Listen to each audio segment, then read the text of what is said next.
Thanks, Jerome. I appreciate the introduction. I'm trusting everybody can see and hear me. And before we get started, I just want to give a virtual shout out to my man JR. You put this together. It's because of you and your efforts and your tenacity and your just desire in your heart that this conference, this revolutionary conference, can kick off. So this is your baby, man, and we hope we do you proud. So anyway, good morning, good afternoon, good day. Just getting my settings adjusted here. Wherever you are, whatever time you're tuning in, allow me to be the first presenter to welcome you to the Educational Truth, a revolutionary conference. And I don't want to spoil anything for you, and I won't, but if I'm going to be honest, and well, this conference is about the truth. Well, I took a look at some of the other speakers and the titles of their sessions. I couldn't help myself. Be relentless. What a time to lead. We hold these truths to be self-evident. Can you afford to love and teach me? No more spoilers, I promise. But you're about to hear from some amazing educators. Educators who believe in equity. Some who have paved a path, others who are walking that path. Some of them are my professors. Some of them are my peers. All of them are co-laborers with me in this ongoing battle to bring equity to the forefront of education. So who am I? Well, my name is David Smith. I'm a father of three. I'm a technology educator. I'm an author and a champion of equity. From the onset, I need you to know that I love and celebrate being a part of this country, being an American, and there's no place that I would rather be. I'm also a Black man. You could tell that one, right? But I bring it up for two reasons. One, I love being Black. I love my history. I love my culture. I look at the contributions of my people to this country and stand proud to continue their legacy. The second reason I bring it up is because it establishes my perspective. It shows you the lens from which I see things, and it should offer some insight into every word you'll hear from me today. The last thing I want to say before I jump into this discussion is that I can be somewhat of a dreamer. And if I had my way and a great big magic wand, I would find my way back to the time of the foundations of this country, and I would right some major wrongs. Colonialism, gone. Cultural eradication, gone. Slavery, gone. The whole Jim Crow era, although without slavery, there wouldn't be a Jim Crow, that would be gone too. I would set the record straight. I would level the playing field. I would make sure everyone was in agreement and move out the way. Then let's see what this country would look like without a 400-year head start. You know what I'm saying? I know that's a fantasy, but despite what I see and believe, these wrongs that I've spoken of have really affected this country that I love and all the people within it, all the people within it, and not in warm and fuzzy ways either. So today I want to discuss some of those ways with you. I'm going to concede right now and inform you that you may not like everything I have to say. You may find yourself feeling defensive and a little uncomfortable. I'm okay with both of those, or any other emotion you may feel. I'm okay with it because some of my words may cause you to take a long, hard look in the mirror. And mirrors always reveal the truth. So I present to you nothing but the truth. So truth, to reveal the hate. I'll say it again, to reveal the hate, Truth. Let's start with the TR, to reveal. Now, there's a scripture in the Bible that reads, "My brothers, if any of you strays away from the truth and another corrects him, you not only save a soul from death, but reveal a multitude of sins." Of course, I'm paraphrasing, but the message is simple. The truth is a constant. It doesn't shift. It doesn't depend on positioning. There is and has always been one truth. The truth represents what's right. Then the straying away from the truth make you wrong? Yes, it does. How far you stray away from the truth can place you anywhere from the uninformed, "Oh, really? I had no idea. Let me correct that," to the misinformed. "Man, I wish I had known this before. I would have corrected that a long time ago," to being just plain wrong. I don't care what you say. The way I see it is the way it is, or anywhere in between. As I said, the truth is a constant. How far you stray away from it, that's a sliding scale. So David, what is the truth? I'm so glad you asked. It's simple. It doesn't require a lot of deep thought. You ready? The truth is this: racism is wrong. And I'm not just talking about those who know that already, nor those who admittedly feel that they are better than others because of the color of their skin.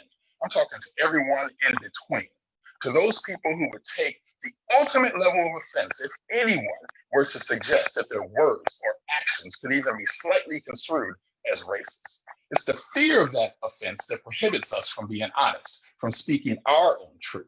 We don't want to offend anyone. We don't want to make them feel defensive. We don't want to ruin the mood, so we let some things pass. Why should we have to let things pass to make someone else feel better?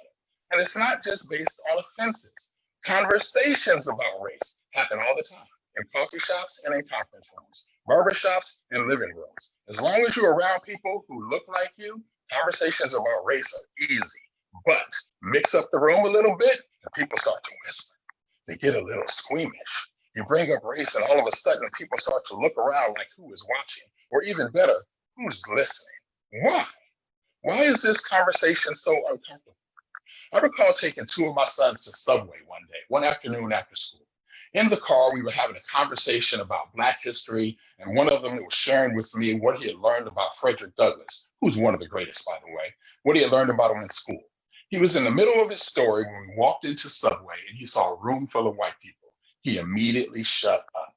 I asked him to keep going, and he whispered, "Dad, if I keep talking, they will hear." "Who?" I asked. Then he whispered back, referring to the white customers in the establishment. No matter what I said, no matter how much I begged, he refused to finish the story. I even tried to bribe him with a video game. If you know my children, that usually works. But he refused. He didn't want to offend anyone. Teaching moment. Tell him about how he escaped slavery by posing as a free sailor. Say that. You want to say that? Okay. Well, tell him about how he got married and dropped his slave name, Gailey, and picked up the free name of Douglas. You want to say that? No? Okay. Well, tell him about his abolitionist newspaper, the North Star. No? How about how his freedom was purchased? Any of it? I made a complete show of it. He was mortified. When we got back to the car, he said, "Dad, why would you talk like that in front of all those people?" And I told him, because your culture and your history are beautiful. You should never be ashamed of it. And if you don't tell the story, how will they learn? My son is 14. I have some time to work with him. How about you? How many of you could have continued that conversation?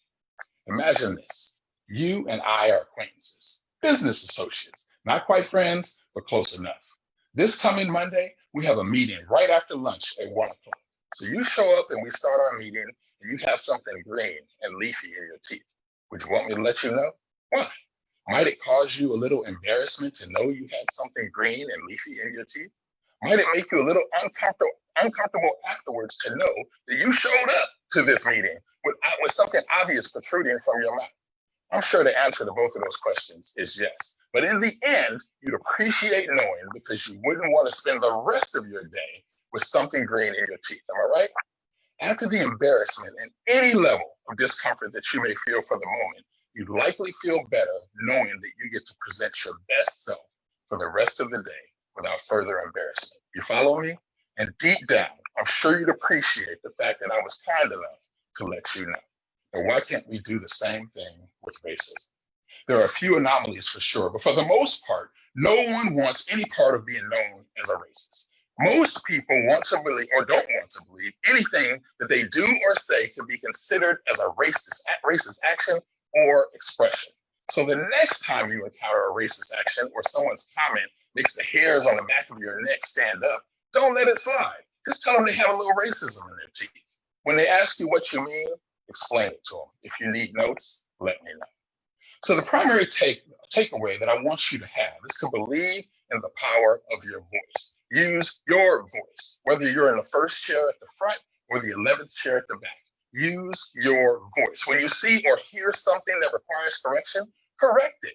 If you have a different perspective to offer, offer it. You don't have to get angry. It doesn't have to be a riot. It doesn't have to be a confrontation, especially if the other person is a friend, a coworker, a classmate, an acquaintance, somebody next to you in line. You can be courageous and you can use your voice. About a month ago, I was in Starbucks getting my venti vanilla blonde, and I overheard 3 women talking about the Black Lives Matter movement. And not in the happy, joy fashion. They were really going in. But they were near the door. So as I approached the door on my way out, they got really quiet. They put their heads down. So I approached them politely and I said, "Hey, were you guys just talking about the Black Lives Matter movement?" And I'm looking at them and I'm smiling. And after a moment, one of the ladies said, "Yes." And she said, "Can I ask you a question?" And I replied, "Absolutely." She said, Don't all lives matter? I smiled and said, of course they do. All lives definitely matter. So she replied again, then why the emphasis on Black Lives Matter? The other ladies started nodding their heads. I smiled again and I said, if I was to say to you, Black Lives Matter too, would that make a difference? Each of them looked at each other and started nodding their heads. And from my vantage point, the lights all came on. I wished them a wonderful day and I walked out with a smile on my face. There was no aggression, no confrontation, no bad words. And I want to believe I made a difference. So what difference could you reveal with your voice? So next up is the you, to reveal the hate. So are you wondering where is the you? The you is the Yeah, I said it. I'm a professional educator with years upon years of educational experience, and I'm purposely using a filler word like Yes, I am. And I'm gonna tell you why. Oftentimes, when we speak, the words come out of our mouth a lot faster than our brain processes them. While we're waiting for those words to process so that we don't create silence, we say the word It's not a word that should be used purposely. Use it too many times, and the quality of whatever you were saying is diminished. His thoughts weren't clear. He wasn't prepared. He was confused. Well, today I'm going to admit, yes, I am confused. I'm confused as to how in 2020 a Black man can be murdered, yes, murdered, by a then Minneapolis police officer while three other officers stood by and did nothing. I'm confused at the mentality of a St. Louis couple that would point guns at protesters who were just walking past their house. I'm confused at how a couple in San Francisco can threaten to call the police on a man for writing Black Lives Matter in chalk outside his own house, and even going as far as to say that they know the owner. I could go on because the situations surely do, but in each of these incidents is an extreme incident of white people exercising white privilege and seeing nothing wrong or inappropriate about it. This is about truth, right? I don't have a problem with privilege, white or otherwise. My problem is when those people use that privilege, benefit from it, live behind a wall of it, and have the audacity to act like it doesn't exist. So let me be clear. Privilege exists, and those who have it benefit from it every day. Privilege can come from money. It can come from fame. It can come from strength. It can come from positionality. It can also come from race, or more specifically, color. Notice that no one talks about Latin privilege or Black privilege. And let me show you an example of exactly what that means.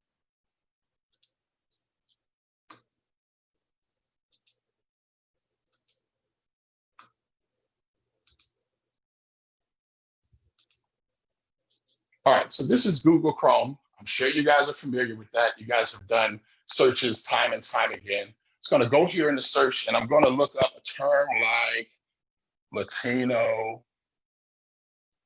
Obviously, I can't type Latin.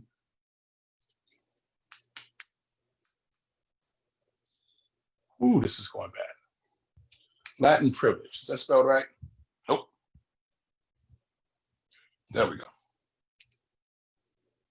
See the number of results in that? 2,380 results. Should we keep going? Let's look up Black privilege. That'll be fun.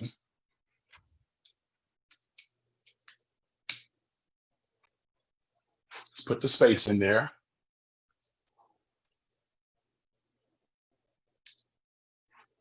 About 430,000 results. You ready for this? Let's look up white privilege. And I'm gonna spell privilege right this time. 6,340,000 results. See the difference? White privilege, when we look it up, 6,340,000 results. Black privilege, not even 500,000. I think Latin million was not even 3,000 results.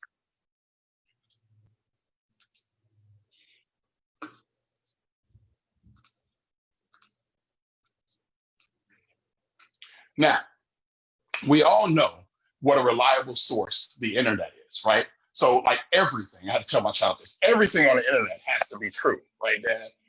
And I have to explain some things to him because, we all know that's not true. But a lot of people, especially young people coming up, believe that. But right, wrong, or indifferent, the number of instances of the term white privilege outnumber Black privilege by over 7 million hits. right? So should we review them together or just face the fact that maybe it's a real thing? Maybe because there's so many incidents of it out there, that's why we see so many Google hits. So how is that possible, right? Color, this is another thing that kind of gets to me. Why is it that people will say, I don't see color? I don't understand how that's not possible. You can see individuals around you. No one looks into the sky and says, oh, well, I don't see the color. They look in the sky and describe it. No one looks at a sea of flowers and says, I don't see color. So how can you look at people and not see color? God made us all to be equal. He made us all in his own image to walk the earth, to establish dominion, to be fruitful and multiply. He also kissed us with varying degrees of sunlight and cast a multitude of hues upon our bodies. And you dare to not see it? You know who doesn't see color? Let me show you this. I got another example for you. I'll show you someone who doesn't see color.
I love that video. That video is one of the examples of what we need to really strive to be, that unity, that genuine love from each other. But there's a couple things I want you to notice in that video. The boys ran towards each other, they kissed each other, they embraced, and these are toddlers, they're probably around 2 years old. They shared some toddler speak, we've all heard about that, and then they started running again. The little black boy turned around a few times to make sure his friend was still there. He wasn't trying to leave him behind, he just wanted to have fun with him. These two boys really show us the true nature of life, that we were put here to love one another. That although we have differences, these differences should draw us together and not tear us apart. So let's just assume for a minute that they stay friends, that no one moves away, that there's no personality conflicts to keep them apart. At some point, not today, but at some point, they will become very cognizant of the fact that they have a very different skin color, and it shouldn't matter at all. My point is that they will see the color, and it won't matter. As the R&B recording artist Her says in her song, I Can't Breathe, do not say that you don't see color. When you see us, you need to see us. Now, I cross paths, socially distanced, of course, with hundreds of people day in and day out, at work, in class, in the store, in my community, and I see the color of each and every person. But that's the beauty of us as a people. Not us, but all of us. We're all different, and that's okay. But to appreciate these differences, you have to see them. So admittedly, I get to use word because I'm confused. And racism is wrong, but it doesn't make any sense. So truth, to reveal I'm using it purposely, to reveal the hate. And we know hate is just a very strong word. It takes a lot of emotion to get to a point of hate. That's where the saying, it's a thin line between love and hate comes from. Love is an investment and it takes time to get there. Hate is also an investment. So I have to ask the question, what happened? How did we get to a point of hate?